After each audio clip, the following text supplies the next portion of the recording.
नमस्कार, मैं Lalit Prajapati. DA hike को लेकर थोड़ी चर्चा करेंगे। केंद्रीय कर्मचारियों की नज़रें दरअसल इस पर लगातार टिकी हुई हैं और जिस तरह के अपडेट आ रहे हैं तो थोड़ा सा ऐसा लग रहा है कि एक झटकेदार खबर। दरअसल हमने आपको पहले ही बताया कि करीब करीब 2% के आसपास होनी चाहिए। तो अब खबर यह है कि होली के पहले यानी मार्च के पहले हफ्ते में इसका ऐलान संभव है। होली भी मेरा ख्याल है पहले हफ्ते में ही है। महंगाई भत्ता ये बड़ा इम्पॉर्टेंट रोल होता है। कर्मचारियों के लिए इसे डीए महंगाई भत्ता कहा जाता है और डीआर ये कहा जाता है पेंशनर्स के लिए। ये है महंगाई राहत, महंगाई भत्ता, महंगाई राहत। ये बात तो आप जानते ही होंगे। तो कितना परसेंटेज वो रह सकता है, कब इसका ऐलान होगा, इसका कैलकुलेशन सब किया जा रहा है। लेकिन कहा यह जा रहा है कि करीब करीब ये मान के चलिए कि 26 सालों में ये पहली बार होगा कि ये सबसे कम बढ़ोतरी डीए में होगी। हालांकि एक बार 1% भी हुई है, वो साल भी मैं आपको बताऊंगा। तो मोटा मोटी 2% की बात कही जा रही है। बहुत जल्द इसका ऐलान होने वाला है। क्या अपडेट इसका है वो हम आपको बता देते हैं। मार्च के पहले हफ्ते में उम्मीद है कि इसकी घोषणा हो सकती है। 7वें वेतन आयोग का जो कार्यकाल है वो खत्म हो गया। कब? 31 दिसंबर 2025 औपचारिक रूप से कार्यकाल खत्म हो गया है। नए का ऐलान हो गया है। उसमें अब फिटमेंट फैक्टर की बातें होनी जा रही हैं। तो जब तक वो ज़मीन पर नहीं उतरेगा तब तक 7वें के हिसाब से ही कैलकुलेशन चलेगा। अब 7वां वेतनमान आपको मोटा मोटी याद होगा 3% के हाइक के साथ 58% तक पहुंच चुका था। हमने लगातार जो अपडेट आपको दिए हैं कब कार्यकाल खत्म होने के वक्त तक, यानी 31 दिसंबर 2025 तक।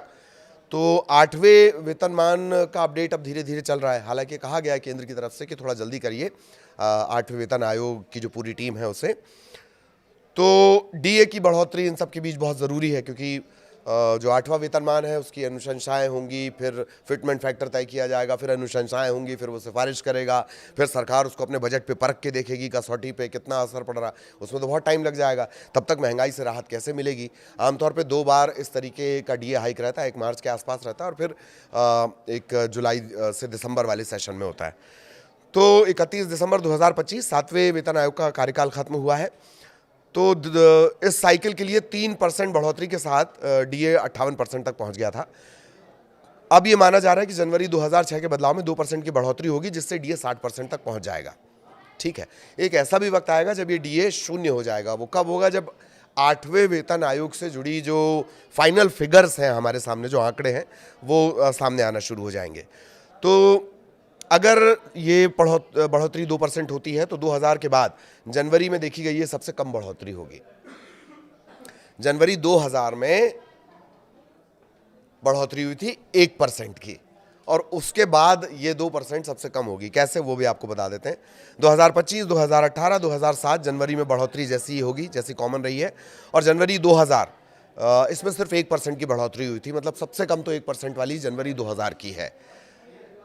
अब जान लीजिए, जनवरी 2000 में 1% बढ़ोतरी हुई थी, जनवरी 2007 में 2% बढ़ोतरी, 2018 में भी 2% बढ़ोतरी, जनवरी 2025 में भी 2% बढ़ोतरी। तो 2026 में 2% की बढ़ोतरी पिछले 26 साल में सबसे कम में से एक मानी जाएगी। इससे पहले ऐसा नहीं है, और भी ज़्यादा बढ़ोतरी हुई है। दूसरे सेशन में जब बढ़ोतरी होती है तो और ज़्यादा होती है, लेकिन ये बढ़ोतरी 2% के आसपास होगी। तो इसे 26 सालों में सबसे कम बताया जा रहा है। अब एक बात और भी है, केंद्रीय कर्मचारियों के जो स्लैब हैं वो करीब करीब 20 के आसपास स्लैब हैं, 20 से शायद ऊपर ही है, मैं अगर गलत नहीं हूं तो उसमें अगर 1%, 2% के भी इजाफे होते हैं तो वो सबसे न्यूनतम 20,000 से लेकर 1 लाख तक में उसके परसेंटेज बहुत ज़्यादा हो जाते हैं।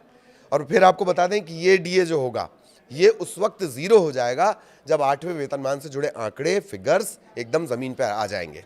ठीक है, 8वां वेतन लागू होने पर डीए का क्या होगा? इसके बाद 2025 में इसके ऐलान कर दिए गए। 3 नवंबर 2025 को जो टीओआर होता है, ये बड़ा महत्वपूर्ण है, टर्म्स ऑफ रेफरेंस, इसे नोटिफाई कर दिया गया है। इसके बाद एक तरह से आप इसे समझिए कि ज़मीन पर काम शुरू होता है। तो अभी स्टेटस क्या है? आधिकारिक वेबसाइट 8cpc.gov.in ये लाइव है, इस पर आप सारे अपडेट दे सकते हैं। अच्छा, ये सब बताने की ज़रूरत क्यों है? इंदौर में फ्रॉड का एक नया तरीका। कोई छोटी मोटी कर्मचारी संख्या तो है नहीं, करीब करीब 1 करोड़ जाती है। 1 करोड़ कैसे जाती है? 69 लाख के आसपास तो इसके पेंशनर्स हैं, 50 लाख के आसपास इसके कर्मचारी हैं, DADR। ठीक, ये संख्या 1 करोड़ के पार पहुंचती है, इन सभी की जिज्ञासा है। इंदौर में क्या हुआ, एक .apk फाइल जो फ्रॉड करने के लिए इस्तेमाल की जाती है, .apk डॉट एप्लीकेशन, ऐसी फाइल भेजी गई, इसमें लिखा हुआ था अपडेट। जैसे ही आप उस पर क्लिक करेंगे वो एक्टिवेट होगी, एक्टिवेट होने के बाद वो आपके मोबाइल को हैक करेगी और फिर आपके अकाउंट को खाली करेगी। इस तरह के फ्रॉड से बचना है आपको, उसके लिए सबसे बेस्ट है 8CPC 8 cpc.gov.in लाइव है, यहाँ पर सारे अपडेट हैं। माई गॉव पोर्टल पर एक डिटेल क्वेश्चन उपलब्ध है, उसमें आप सवाल जवाब के सिलसिले समझ सकते हैं। बहुत सारे सुझावों के लिए भी इसमें आमंत्रित किया गया है। सिर्फ ऑनलाइन सबमिशन होगा, 16 मार्च 2026 तक सबमिशन दिए जा सकते हैं। 18 सवाल हैं। फिटमेंट फैक्टर, सालाना इंक्रीमेंट, फिटमेंट फैक्टर इसको लेकर हम कई बार बात कर चुके हैं। यही निर्धारित करेगा कि केंद्रीय कर्मचारी और पेंशनर्स की जो सैलरी इजाफा है वो क्या होगा। पेंशन स्ट्रक्चर अलाउंस रिवीजन, तो रिकमेंडेशन आप जमा कर सकते हैं। 3 नवंबर 2025 से 18 महीने का वक्त मिला है, किसको, आयोग को मिला है। इसकी हेड है सुप्रीम कोर्ट की पूर्व जज रंजना प्रकाश देसाई। फिटमेंट फैक्टर 1.83 2.46 के बीच हो सकता है। इसके कैलकुलेशंस मैंने दूसरे वीडियो में बताए हैं, वो आप देख सकते हैं। सैलरी में 30 से 34% का इजाफा संभव है।